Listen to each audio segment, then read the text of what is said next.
Hi, I'm Dr. John Plastow. You know, in addition to doing a lot of writing, I do a ton of reading. Last week I introduced you to a book called Humble Leadership by Pastor Graham Standish. This is a book that totally changed my life and my perspective on leadership and life in general. This week I'd like to share with you a book I'm reading right now as part of my own devotionals. It's by Roy Hanschke, and it's called In Search of Shalom. And in this book, he gives us excellent advice about how to find peace in this chaotic world. You can find that book on Amazon.com. One thing he says is that in order to receive God's blessing, we must walk on God's road. Meaning that if we're in search of peace, we must be searching in the right places.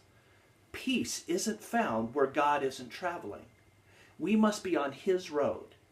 And we must also be following His example, which I write about in the Humility Factor.